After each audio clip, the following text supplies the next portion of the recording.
Hi, well, it is December the 4th, so fourth day of doing this vlogmas and our countdown to Christmas. And for those who don't know, I'm Kathy from Bishopstone Yarns, and I'm coming to you from Tasmania, which is the little island in the south of Australia.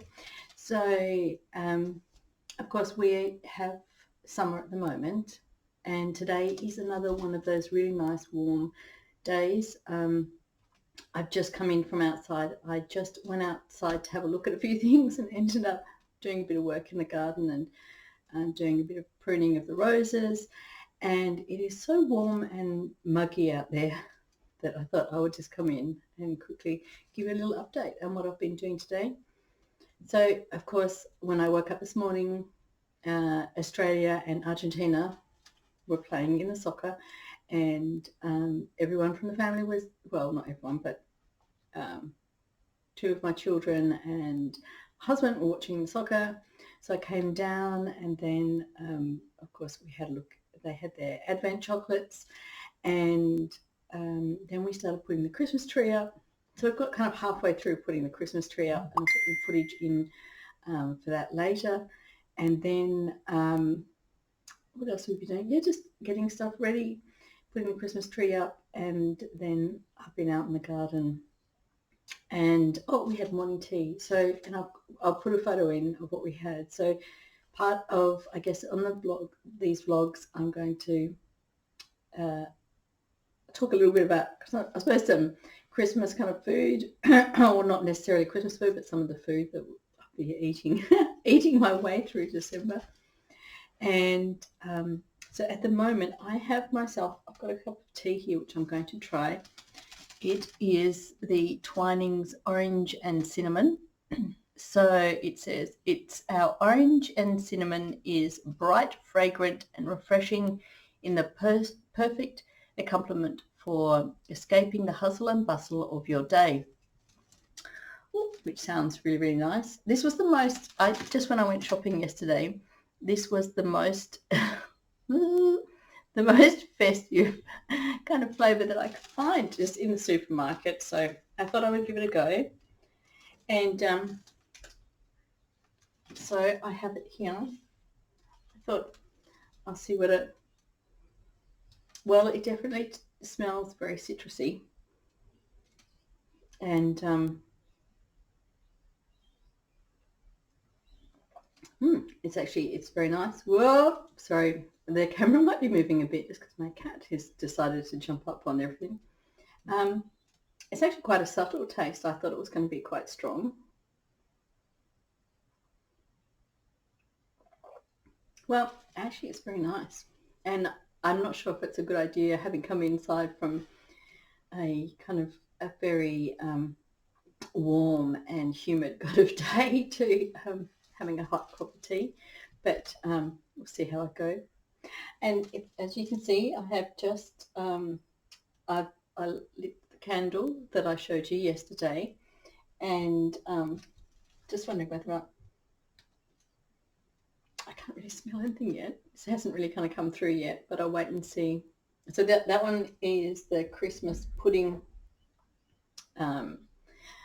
Christmas candle, and so hopefully it will kind of give off a nice smell of Christmas pudding, Christmas smell around.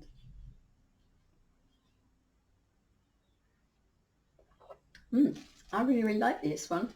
I drink a lot of tea, and I always keep saying to myself that I should drink more black tea, and have less milk because they like a really milky cup of tea. And I have tried lots and lots of teas, and I've found a few that I like, but none that really draw me to just drinking black tea. But this one is really nice because quite often the fruity kind of teas, I find they smell really great and they sound really great, but when you taste them, they don't really taste that great. Whereas this one, I would say, is Christmassy and fruity, but also not too strong. So it's quite nice, very citrusy. Yeah, nice.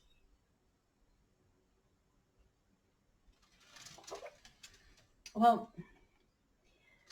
I'm not quite sure that I'm going to get much more done. I might do a little bit more work on the Christmas tree and putting Christmas tree up today, and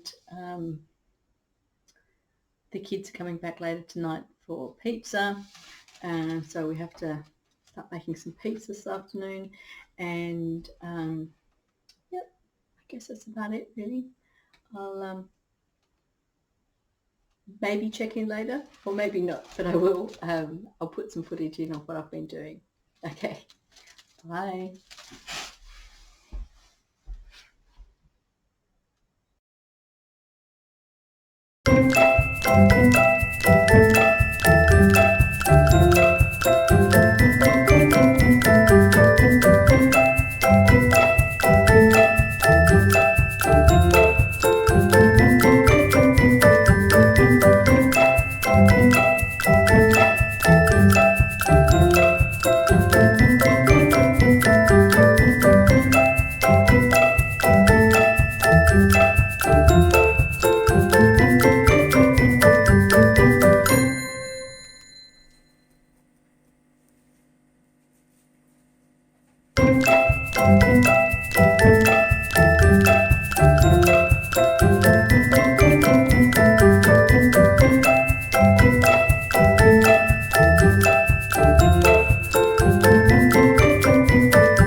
Well, I'm back again, and just while we're talking about food and Christmas food, when I was at the shop the other day, I noticed that they had fruit buns out, which really, in Australia, they're just like our hot cross buns, but without the cross on the top.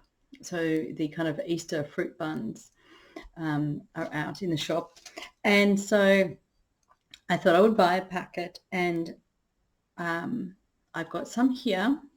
Oh, where are we? I've got some here. And so this is my fruit bun, and I've just got some butter on it and some Vegemite. Now, for those of you who don't know, Vegemite is a very Australian kind of spread, and I guess it's similar but not the same to the English Marmite. It's a similar sort of, it's a very, very dark, salty kind of spread, and one that I think you kind of grow up on it, and it's something that if you're not used to, it can be quite an acquired taste. Marmite, which they have in the UK, is much more of a, I think it's kind of, I think I'd say it's more of a sweeter tasting kind of spread than Vegemite. So this is a yeast-based kind of spread, if that makes it sound anything. And there's a little saying here in Australia that is, we're happy little Vegemites. And that used to be the song for the Vegemite. But if you put Vegemite on a hot cross bun, minus the hot cross, the crosses on the top, but just put Vegemite on a bun, that's what I'm going to have now for my lunch. and just thought I'd share that with those people who don't live in Australia or might find it interesting. And I just find it interesting that something that we always have around Easter time with the hot cross buns and the fruit bun, I'm eating it now at Christmas time.